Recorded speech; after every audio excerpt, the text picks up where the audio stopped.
Family members of people who died from the CCP virus have been standing in long lines outside funeral homes in Wuhan to collect their relatives' ashes since March 23rd. One man said the pandemic is a massacre instigated by the communist regime. Mr. Ding's mother passed away after falling ill with the CCP virus. Ding told the Epoch Times that it's plain murder and the regime's tactics to shirk responsibility for this national disaster is unacceptable. What is the situation with regard to funerals now?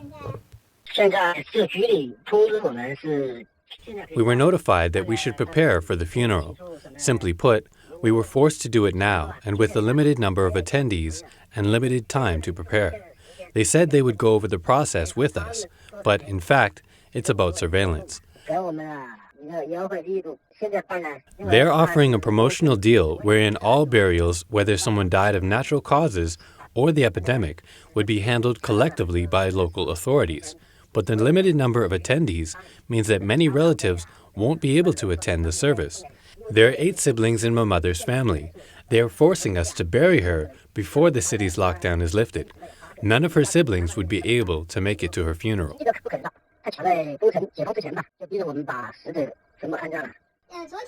When did this start? Since March 23rd. Who is forcing you to do it in a hurry? Your community staff? The community office sent out the notice and said that everything will be arranged through them. The funeral home is not open to the public. So many people have died.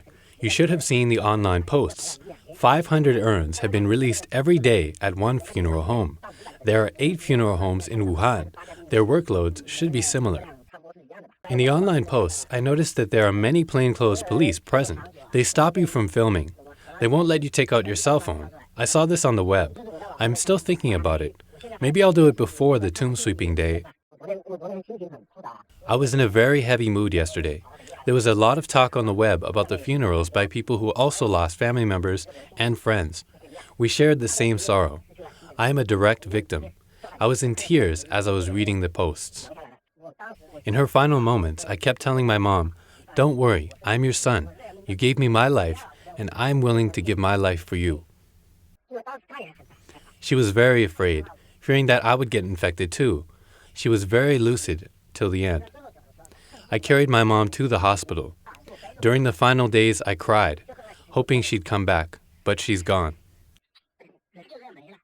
It's hard to cope with this much pain. These deaths were wrong. I know the situation inside the hospitals. My sister and I were in the hospital for many hours. There was no sanitizer, no masks. Someone else gave us masks. There was no place to buy masks. I carried my mom to the hospital, but I was not infected. What I mostly did was to wash my hands frequently.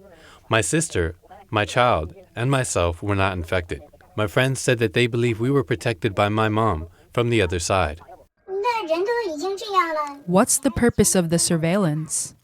I could think of 2 reasons. One is to control public opinion, and the other is to cover up the lies. It takes tens of thousands of lies to conceal one big lie. It's hard to imagine what they are thinking. How can you cover up such a big lie? During this pandemic, the government has done nothing to comfort the families of the deceased, not even some simple explanation. They simply force us to bury my mother quietly. They limit attendees to 5 people, no ceremony, no hymns. The entire process has to be conducted quietly. If the officials had told us the truth when Dr. Li Wenliang spoke about the virus, we would not have had to pay such a high price, tens of thousands of lives. If 20 days before the outbreak, we had been alerted to wear masks, tens of thousands of lives could have been saved. What does it say on the death certificate? Coronavirus pneumonia? Pneumonia, viral infection, it wasn't specified as coronavirus.